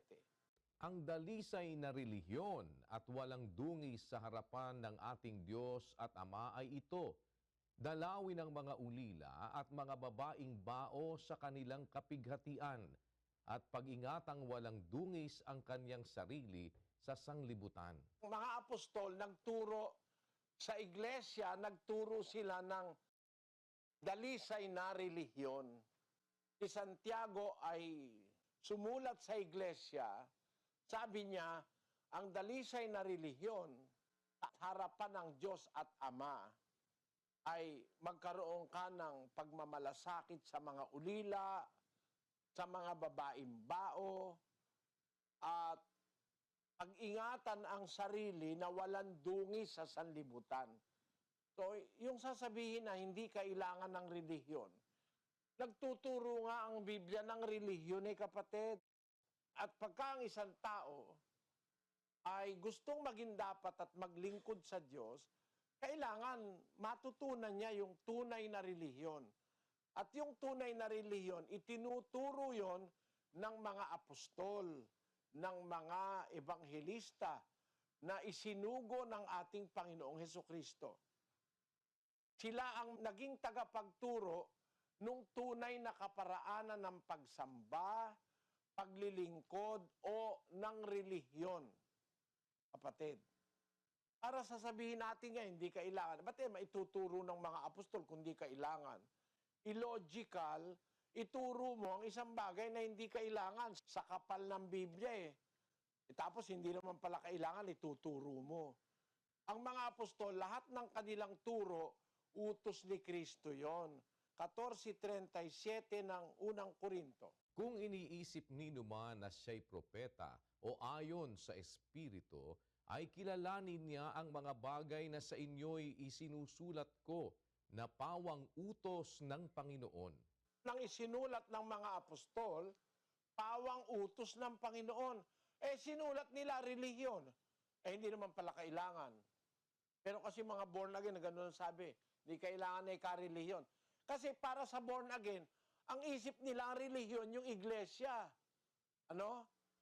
Kaya hindi raw kailangan na iglesia. Kaya tawag nila sa kanila, hindi iglesia, born again Pero alam mo kapatid na Margie, pati yung iglesia, kailangan yun tinayo nga ni Kristo yung iglesia Tapos sasabihin ng born again, hindi raw kailangan. Kailangan daw relasyon. Panlulokong diretsahan sa kapwa yun Salita yun ng hindi nakakaintindi ng Biblia. Ito ang anak ng Diyos. Ito ang Diyos Ama. Nagtayo ng iglesia. Tapos sasabihin mo, hindi kailangan. Hindi kailangan na relihiyon. Ang kailangan lang relasyon. Maling pananampalataya. Wala sa Biblia. Kasi ang nasa Biblia, ang itinayo ng Diyos na iglesia, mahal niya. Minahal din ni Kristo. 5 ng Efeso, basahin natin ang versikulo 25. Mga lalaki, ibigin ninyo ang inyo-inyong asawa, gaya naman ni Kristo na umibig sa iglesia at ibinigay ang kaniyang sarili dahil sa kanya. Ang Kristo, inibig niya ang iglesia at binigay niya yung buhay niya dahil sa iglesia. 20:28 ng Gawa.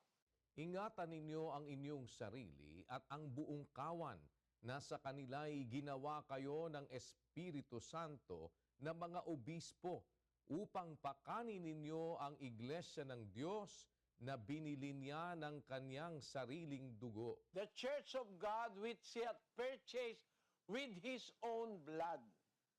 Sabi sa Biblia. Ang iglesia ng Diyos, binili niya ng kanyang sariling dugo.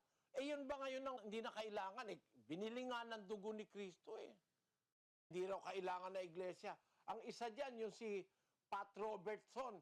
Yun naman ang ginaya ng mga pastor ng born again dito sa Pilipinas. Ito mo sabi ni Pat Robertson. Dito po sa kanilang ang sagot, si Pat Robertson sa pahina 80-81, sa tanong na kailangan ba akong sumapi sa iglesia para maligtas? Ang kanilang sagot, para maligtas, kailangang tanggapin si Jesus bilang Panginoon at tagapagligtas. Walang ibang paraan. Ang pagpasok sa iglesia ay hindi makapagliligtas. Pagpasok sa iglesia, hindi makapagliligtas. Pag mali ang iglesia, mapapahama ka. Pero yung minahal ni Kristong iglesia, ay ibinigay niya ang kanyang buhay para doon. Sabi mo, hindi na kailangan. Maling aral yan ni Pat Robertson ng 700 Club. Hindi raw kailangan ng iglesia. Paano ngayon yan? Nagtayo ang Diyos ng iglesia. Hindi mo na kailangan. Tinayo ng Diyos, ba't hindi mo na kailangan? Bakit? Kasi ayaw mo ng iglesia. Ayaw mo rin ng relihiyon. Ang gusto lang, tanggapin lang si Kristo. Paano ba pagtanggap kay Kristo? Basahin natin ang isang talata ng Juan 12:48. Ang nagtatakwil sa akin at hindi tumatanggap sa aking mga pananalita. Kapatid na Margie, sabi ni Kristo, ang nagtatakwil sa akin at hindi tumatanggap sa aking mga pananalita. Pagka pala, hindi mo tinatanggap ang salita ni Kristo, tinatakwil mo si Kristo. Para matanggap mo si Kristo, kailangan tanggapin mo yung kanyang salita. Siya nagsabi na may iglesia No? Paano mo tatanggapin si Kristo? Ayaw mong tanggapin yung salita niya. Ayon kay Kristo, Pag itinatakwil mo yung kanyang salita, hindi mo tinatanggap, hindi mo siya tinatanggap. Ang nagtatakwil sa akin, hindi tumatanggap ng aking mga salita, mayroong hahatol sa kanya, isang hahatol sa kanya. Ang salitang aking sinalita, siyang sa kanya'y hahatol sa huling araw. Tingnan mo, kapatid na Margie, dapat pala para tanggapin mo si Kristo, tanggapin mo pati kanyang salita. Hindi ka pwedeng maging Kristiyano pag si Kristo lang na pangalan ng tatanggapin mo. Dapat tatanggapin mo pati kanyang salita, yung aral niya. At isang malaking bahagi ng aral ni Kristo, yung pagiging kaanib sa iglesyang totoo. Yan ang dapat ninyong maintindihan, mga kababayang born again. Sasabihin, hindi na kailangan ng relihiyon. Ang kailangan relasyon. Paano ka magkakarelasyon kung hindi ka magiging bahagi noong sinasabi sa Biblia na iglesia na kinaroroonan ng mga taong lingkod ng Diyos? Ando ng mga apostol, ando ng mga propeta, ando ng mga guro, ando ng mga ministro, ando ng mga diakono, ando ng mga obispo sa iglesyang totoo sa Biblia. Ang Diyos lahat ang naglagay nun. Paano ka magkakarelasyon kung di ka sasama sa mga apostol, sa mga propeta? Pakinggan mo sa unang Juan 1:3. Yaong aming nakita at narinig ay siya rin naming ibinabalita sa inyo, upang kayo naman ay magkaroon ng pakikisama sa amin. Oo, at tayo ay may pakikisama sa Ama at sa Kaniyang Anak na si Hesukristo. At ang mga bagay na ito ay aming isinusulat upang ang ating kagalakan ay malubos. Tama, kapatid na Margie, sabi ng mga alagad, yung nakita namin, yung narinig namin, alam ba yung narinig nila? De yung aral ni Kristo. Ibinabalita namin sa inyo yon para magkaroon kayo ng pakikisama sa amin. Magkakaroon tayo ng relasyon sa mga apostol. At tayo'y may pakikisama sa Ama at sa Kanyang Anak. Magkakarelasyon tayo sa Ama at sa Anak pagka nagkarelasyon tayo sa mga apostol. E paano tayo nagkakarelasyon sa mga apostol? Pagka tinatanggap mo yung kanilang narinig at nakita na kanila namang isinulat. O, basahin natin sa English, kapatid na Daniel.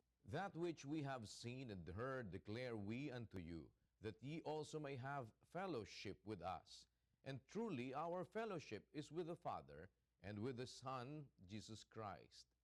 And these things write we unto you, that your joy may be full. Ito ng fullness of joy ng isang Kristiyano, that you may have fellowship with the apostles, and that we may have fellowship with the Father and His Son.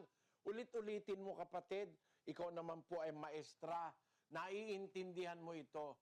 Sabi ng mga alagad, which we have seen and heard. Yung aral na nakita nila at pinangaral at narinig nila, pinangaral ni Kristo, declare we unto you, that ye may have fellowship with us. Magkakarelasyon ka sa mga apostol. And our fellowship is with the Father and with the Son. Kaya, ang relasyon na bubuo, pag tinanggap mo yung salita, na isinulat ng mga apostol, makakaugnay ka nila. Tapos, makakaugnay mo ang Ama at ang Anak, kasi sa Ama at sa Anak nanggaling yung mga salita na itinuro at isinulat ng mga apostol. Pag nakarelasyon mo sila, masasama ka sa iglesia na itinayo ng Diyos sa pamamagitan ni Kristo. At pag nandun ka sa iglesia na itinayo ng Diyos sa pamamagitan ni Kristo, doon ngayon magkakaroon ka ng pakikisama sa Ama at sa Anak. Kasi ang iglesia, kapatid, ay institusyon ng Ama yan eh. Iniutos niya kay Kristo na itatag yan dito sa lupa. It is the institution of God on earth to make us citizens of heaven. Parang isang isang pamantasan ng Diyos na nasa lupa para mag-qualify ka to be a citizen of heaven o maging dapat ka sa Diyos sa pamamagitan ng mga aral at mga turo ng relihiyong itinuro ng mga apostol. Para ngayon sabihin ng kahit na sino na hindi na kailangan ng relihiyon para maligtas. At kung consider mo sa Biblia, Ang relihiyon pala, yung treskia, pagsamba pala yun sa Diyos, paglilingkod sa Diyos. Paano ka maliligtas kung di ka maglilingkod at di ka sasamba sa Diyos? Sana naunawaan mo po, kapatid na Margie. Salamat po. Salamat po, kapatid. Nanyayaan kita, kapatid na Margie, para makita mo lang na yung talagang tanong mo, yung kabuuan ng sagot. Dumalo ka po sa ating mass indoctrination. Pag-aaral ng aral ni Kristo, diyan sa lugar nyo, meron diyan. Lahat ng mga local churches ng Church of God sa buong Pilipinas at labas pa ng Pilipinas sa Asia, kung saan may mga Pilipino, pwede kayong makisali at sana ay dumalo po kayo. Inaanyayahan namin kayo. Brother Daniel? Opo, papasalamat tayo sa Panginoon sa mabuting pagkakataong ito na muli na ipinagkaloob sa atin upang atin pong maibahagi ang ating pananampalataya. Salamat po sa Diyos sa mabuting pagkakataon. Kapatid na Eli? Salamat po sa inyong pagdalo, mga kapatid. Personal po, nag-aanyaya ako sa inyo. Ang atin pong pag-aaralan, Biblia lang, walang iba. At maaring makatulong ako sa inyo, hindi nyo alam yung talata, maaring alam ko, mai-share ko sa inyo, maibahagi ko sa inyo para magkaroon tayo ng mga kaalaman sa kasulatan. Huwag tayong maging biktima ng mga sari-saring pandaraya ngayon sa relihiyon. Salamat din sa mga nakinig at sumubaybay sa internet. Salamat sa inyo sa mga nasa YouTube at saka nasa Facebook. Pagpalain kayong lahat ng Panginoon.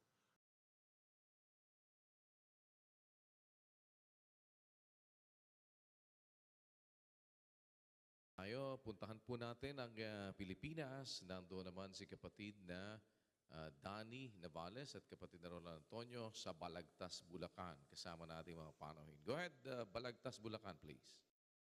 Salamat po sa Diyos, kapatid na Daniel. At magandang araw po, kapatid na Eli.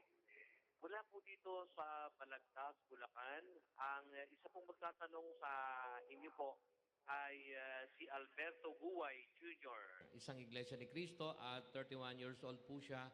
Taga Burol 2nd, Balagtas, Bulacan. Isang under indoctrination na po siya, kapatid na Daniel, kapatid na Eli. Ito na po siya. Magandang gabi po, Brad Eli.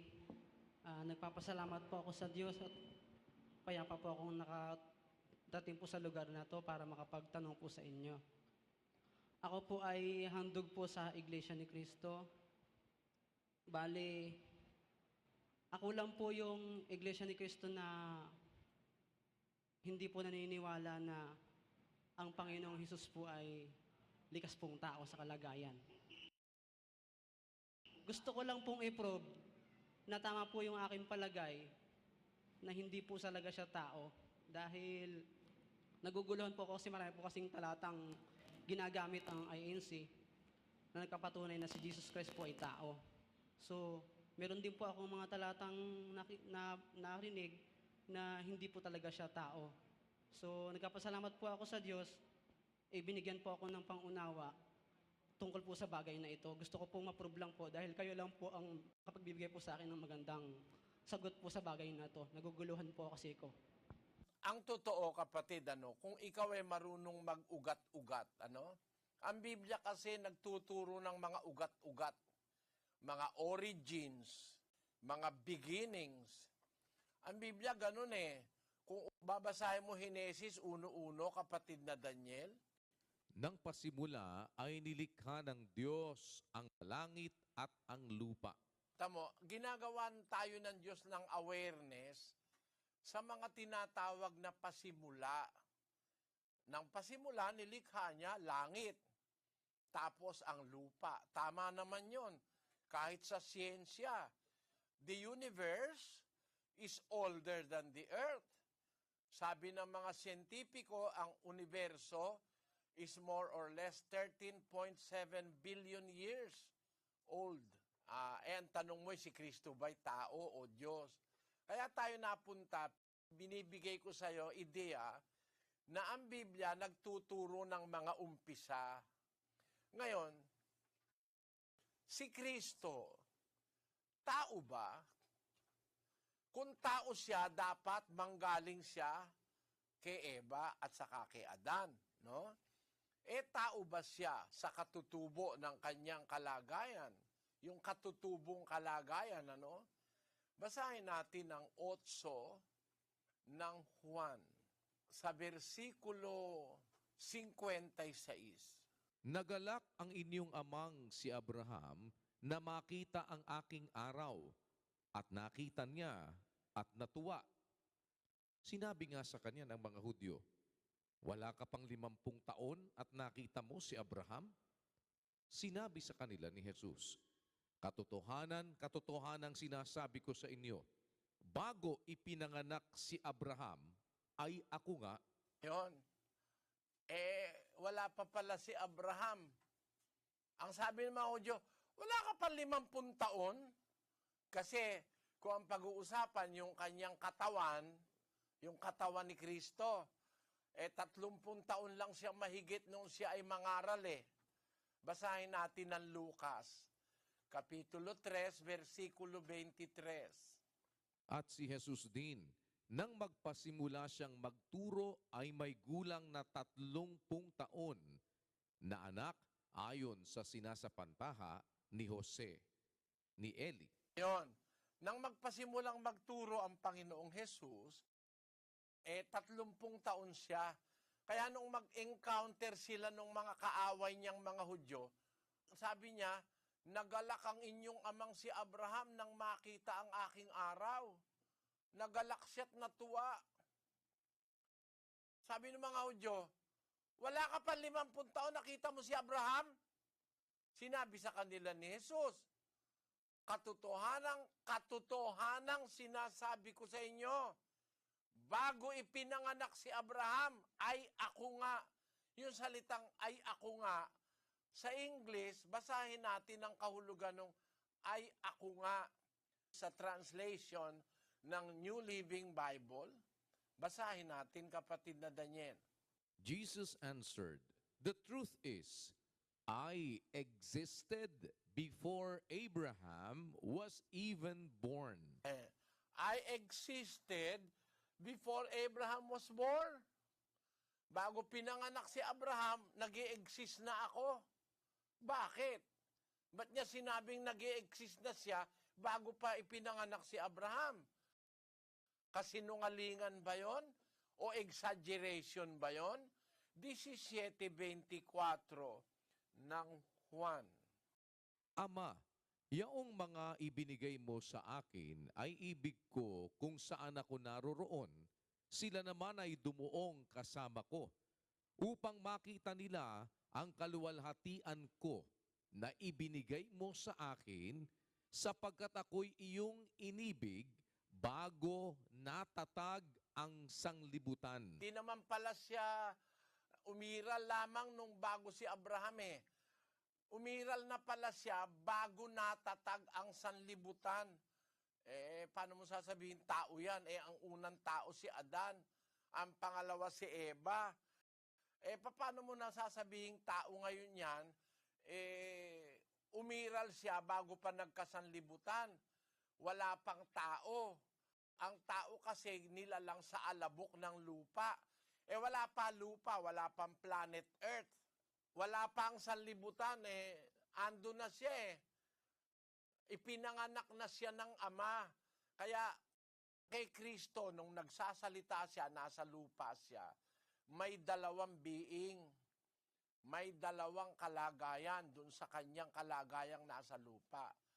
Ang isa doon, yung laman, yung katawan, pinanganak ni Maria yon, wala pang 50 taon yon.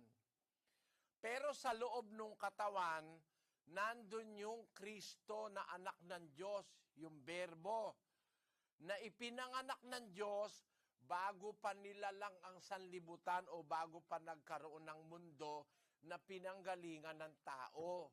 Ayun. Yun ang dapat mong maintindihan doon. Dalawa ang nakalagay sa harap ng mga Hudyo. Isang katawan na wala pang 50 taon at isa namang espiritu na nasa loob ng katawan na yun ang anak talaga ng Diyos. Di ba si Kristo tinatawag anak ng Diyos, ano? Bakit? 2:7 ng awit. Pakinggan mo. Aking sasaysayin ang tungkol sa pasya Sinabi ng Panginoon sa akin, ikaw ay aking anak. Sa araw na ito ay ipinanganak kita. Nanganak pala ang Diyos.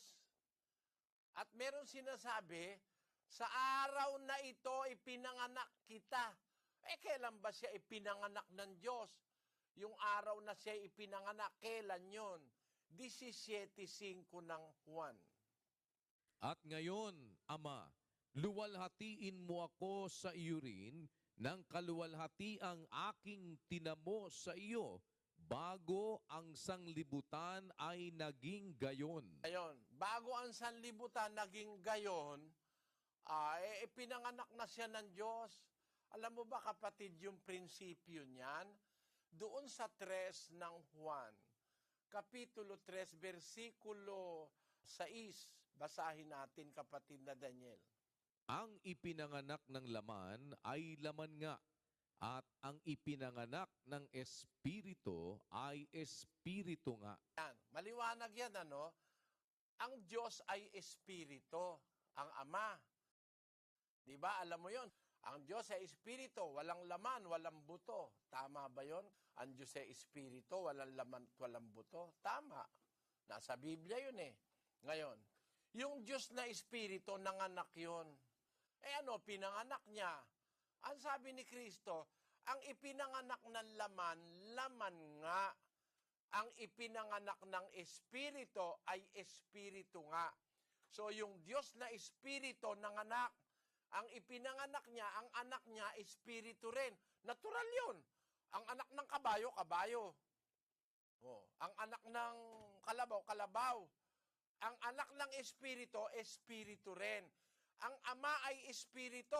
Nanganak siya. Kailan siya nanganak? Bago ang sanlibutan ay natatag. Nanganak na siya in the spirit world. At ang kanyang anak, yung nga ang Panginoong Hesukristo. Ngayon, yung Panginoong Hesukristo na anak ng Diyos na Espiritu, nung kailangang suguin sa lupa, nagkaroon ng katawang tao. Yung katawang tao na yon, yun ngayon ang ipinaglihi ni Maria. Dapat maintindihan mo yon. Yung katawan tao ang ipinaglihi ni Maria.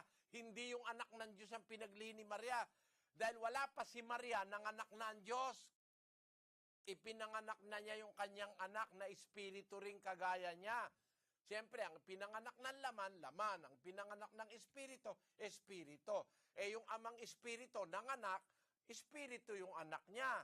Nung kailangan suguin sa lupa, para mapakinggan siya ng mga tao, naghanda ang Diyos ng katawan ng tao para doon tumahan yung kanyang anak na espiritu. Basahin natin ang Hebreo 10:5. Kaya't pagpasok niya sa sanglibutan ay sinasabi, hain at handog ay hindi mo ibig, ngunit isang katawan ang sa akin ay inihanda mo. Yon, pagpasok niya nung anak ng Diyos, pagpasok niya sa sanlibutan, bakit pumasok siya sa sanlibutan? Hindi naman kasi siya taga rito eh. Hindi siya dito nag-umpisa sa sanlibutan. Hindi nag-umpisa yung anak ng Diyos sa sanlibutan. Kaya, nung pumasok siya sa sanlibutan, ay sinasabi, hain at handog ay hindi mo ibig, ngunit isang katawan ang sa akin ay inihanda mo. Bakit? Yung katawan na yon ang ihahandog niya sa Diyos. Yung katawan na yon ang ihahandog niya sa krus. Yung katawan na yon, yun ang gagamitin niya sa pangangaral para marinig siya ng tao. Yung katawan na yon ang ipinanganak ni Maria. Yun yung tinuli. Yun ding katawan na yon ang nagutom, nauhaw, napagod, at finally, namatay. Pero yung nasa loob ng katawan, abay, espiritu yon. Yun yung anak ng Diyos na wala pang mundo, ipinanganak na ng Diyos. Dapat mong maintindihan, kapatid, ano?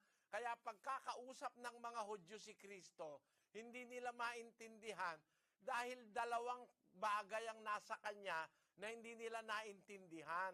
Eto tayong mga tao, meron din tayong dalawa eh. Para maintindihan mo, lalagay ko sa atin. Sa'yo, sa akin, tayong lahat. Meron din tayong dalawa sa atin eh. Sabi ni Pablo, 2 Korinto 4:16, pakinggan mo. Kaya nga, hindi kami nanghihimagod, bagamat ang aming pagkataong labas ay pahina. Ngunit ang aming pagkataong loob ay nababago sa araw-araw.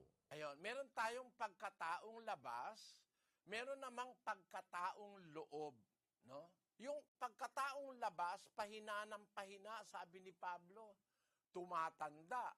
Pero yung pagkataong loob, lalo pang lumalakas, nagbabago araw-araw. Eh tayong mga tao nga, meron tayong dalawang kasyangaan eh. Meron tayong dalawang kalagayan eh. Nasa loob at saka nasa labas. Di ba kapatid, kung naintindihan mo ang ibig kong sabihin, meron tayong espiritu at meron tayong laman. Yung laman, yun yung pagkataon labas. Yung espiritu, yun yung nasa loob. Ano ibig kong sabihin sa'yo? Ang hindi alam ng mga Hudyo, pagkausap nila si Kristo, dalawa ang nagsasalita. Dalawa. Para maintindihan mo lang, kapatid, medyo malalim na ito eh. Sabi ng Biblia, nang pumasok siya sa sanlibutan. Hindi mo ba papansinin yon? Pagpasok niya sa sanlibutan, bakit papasok siya? Hindi siya dito nag-umpisa eh. Saan ba siya galing? Basahin natin kung saan galing ang Panginoong Hesukristo. Sa 13:3 ay ganito nakasulat. Si Jesus, sa pagkatalastas na ibinigay na ng Ama ang lahat ng mga bagay sa kaniyang mga kamay, at siya'y nanggaling sa Diyos, at sa Diyos din paroroon. Nanggaling pala siya sa Diyos. Asan ba ang Diyos? Hindi ba nasa langit? O basahin natin sa 6:38. Sapagkat bumaba akong mula sa langit, hindi upang gawin ko ang aking sariling kalooban, kundi ang kalooban ng nagsugo sa akin. Sabi niya, bumaba akong mula sa langit. Meron bang taong nag-umpisa sa langit? At ba't naman niya sasabihin bumaba siyang mula sa langit, kung galing lang siya sa tiyan ni Maria? May galing sa tiyan ni Maria, meron namang galing sa langit. Paano nagkita? Basahin uli natin ang 5 ng Ebreo. Kaya't pagpasok niya sa sanglibutan ay sinasabi, hain at handog ay hindi mo ibig, ngunit isang katawan ang sa akin ay inihanda mo. Pagpasok niya sa sanlibutan, alin ang pumasok sa sanlibutan? Di yung galing sa langit, nung makapasok na, isang katawan ang inihanda mo sa akin. Di yung katawan dito nag-umpisa sa lupa, alin yung katawan? Yung ipinanganak ni Maria. Kaya dalawang entity yun eh. Isang galing sa langit at isa namang nag-umpisa sa lupa sa tiyan ni Maria. Yun ngayon ang bumuo nung tinatawag na Hesukristo. Na tinatawag kung minsan anak ng Diyos, kung minsan tinatawag namang anak ng tao. Bakit? Dalawa kasi yung daladala niya eh. Yung isang galing sa langit at yung isang nag-umpisa sa lupa. Yan ang hindi naintindihan ng mga Hudyo. Eto, sabi mga Hudyo, wala ka pa 50 taon, nakita mo na si Abraham? Hindi nila maintindihan. Bakit? Talaga naman kasing wala pa 50 taon yung katawan pinanganak ni Maria, 30 lang, mahigit eh. Ang sabi ni Kristo, bago pinanganak si Abraham, ako nga, ibig sabihin, sa kanya, mayroong kasyangaan, may entity na wala pa si Abraham, na umiiral na. At yun yung anak ng Diyos na ipinanganak niyang espiritu. Naintindihan mo, kapatid na Alberto? Opo. Meron pa po sana pong isang tanong pa, Brother Eli. Kung ganun po, dalawa po ba talaga yung Diyos o isa lang po talaga? Kapatid, ganito. Si Eva galing kay Adan. Tama? Tama ba? Opo. Kaya, ang bilang ng Biblia sa dalawa, isa lang. Kasi galing din naman si Eva kay Adan eh. Although dalawa sila physically, pero isa sila spiritually kasi galing si Eva kay Adan eh. 19:4. At siya'y sumagot at sinabi, hindi ba ganinyo nabasa na ang lumalang sa kanila buhat sa pasimula ay sila'y nilalang niya na lalaki at babae? At sinabi, dahil dito'y iiwan ng lalaki ang kaniyang ama at ina at makikisama sa kaniyang asawa at ang dalawa ay magiging isang laman. Kaya nga, hindi na sila dalawa, kundi isang laman. Ang pinapagsama nga ng Diyos ay huwag papaghiwalayin ng tao. Yon. Yung dalawa, isa lang yun eh. Si Eva at si Adan eh. Dalawa physically, pero isa lang yun. Bakit? Kasi galing si Eva kay Adan. Ganon din naman si Kristo. Sa Juan 1:18, ganito nakasulat. Walang taong nakakita kailanman sa Diyos. Ang bugtong na anak na nasa sinapupunan ng Ama, siya ang nagpakilala sa Kanya. Ang bugtong na anak, nang umpisa, nasa sinapupunan ng Ama, in the bosom of the Father. Pero dumating yung panahon na yung anak na nasa sinapupunan niya, ipinanganak niya. Kaya galing din sa kanya yung anak eh. Bahagi ng kanyang kalagayan yon. Nasa sinapupunan ng Ama yon. Kaya hindi ka dapat na patangay sa katangahan na nagbibilang, ang binibilang ay ang Diyos. Huwag mong bilangin ang Diyos. Walang bilang yun, infinite yun eh. Hindi ka pwedeng mag-subtract at saka magdagdag o mag-addition sa infinite. Pakita ko sa iyo 1 infinity plus 1 infinity is 1 infinity. Isang walang hanggan at isa pang walang hanggan, walang hanggan pareho yon. Hindi mo pwedeng bilangin yung walang hanggan. God is infinite. Tayong mga tao, finite tayo. Kaya mo nabibilang eh. Pero yung infinity, hindi mo pwedeng bilangin yon. Paano mo bibilangin yung infinity, yung walang hanggan? Pwede mo ba sabihin, isang walang hanggan at saka isa pang walang hanggan? Pag walang hanggan talaga yun. Paano mong di-divide sa dalawa eh? Walang hanggan yun. You cannot say 1 infinity plus 1 infinity. Infinity nga yun eh. How will you divide it? How will you quantify it? Are you going to quantify something that is infinite? Lalagyan mo ba ng bilang ang isang bagay na walang hanggan? Hindi dapat ganon. Kaya, yung ama at anak, parehong walang hanggan yun eh. Ba't mo pagbubukurin? Pareho nga silang walang hanggan. Hindi pwedeng pagbukurin yung parehong walang hanggan. Pwede mong ibukod yung may hanggan sa walang hanggan. Pero yung walang hanggan at walang hanggan, paano mong pagbubukurin? Isa lang yun. Ganon ang ibig ko sabihin. And sabi ka ng Biblia, isang Diyos. Tanggapin ko, sabi ng Biblia, isang Diyos. Ano naman ang sabi ni Kristo? Gis 30 ng Juan. Ako at ang Ama ay iisa. Wala palang nalalabag naman eh. Kahit nabilangin mo eh. Ako at ang Ama ay iisa. Walang nalalabag. Sabi mo, iisa lang ang Diyos. Iisa pa rin naman. Kahit silang dalawa, isa pa rin sila eh. Bakit isa? Yung Ama, kapareho ng anak sa pagka-espiritu. Yung anak, kapareho ng Ama sa pag-iisip. Yung anak ay kapareho ng Ama sa prinsipyo, sa pag-ibig, sa pagmamahal, sa pagmamalasakit. Magkapareho sila eh. Kaya iisa lang sila.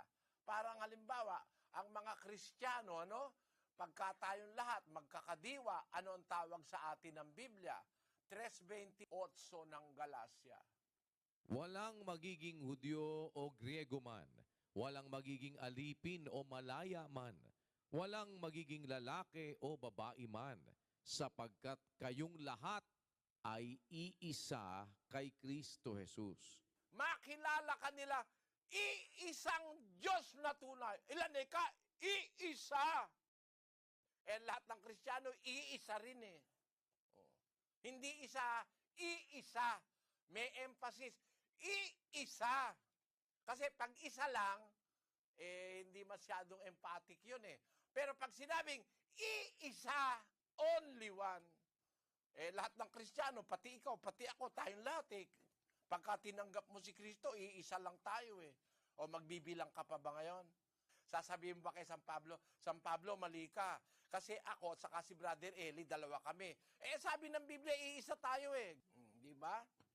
Sana maintindihan mo ang bilang ng Biblia, kapatid.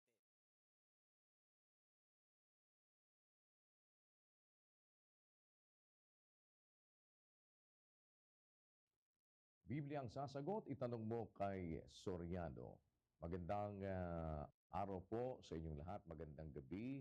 Anumang oras po ngayon sa inyong mga lugar na kinalalagyan. Welcome sa atin pong ang dating daan Worldwide Bible Exposition. Kasama natin ang mga nakahukop sa atin sa pamamagitan po ng ating live stream na isinasagawa. At makakaugnay natin sa gabing ito ang mga nasa lugar naman po ng Dubai, sa UAE, sa Atimonan, Quezon, sa Maramag, Bukidnon, sa Rojas, Palawan, Bangkok, Thailand, sa Batasan Hills, Quezon City, sa General Emilio Aguinaldo, Cavite, sa Kalumpit, Bulacan, sa Apalit, Pampanga, at sa Taguig City. Ang inyo pong mga katanungan, bibigyang tugon sa pamamagitan po ng ating segment na Itanong Mo kay Soriano, Biblia ang sasagot. At ngayong araw po na ito, ay ipinagkakaloob na namin sa inyo ang host ng pinakamahabang programang pangrelihiyon sa telebisyon at sa radyo. Walang iba kung hindi si Brother Eli Soriano. Kapatid na Eli, magandang araw po sa inyo.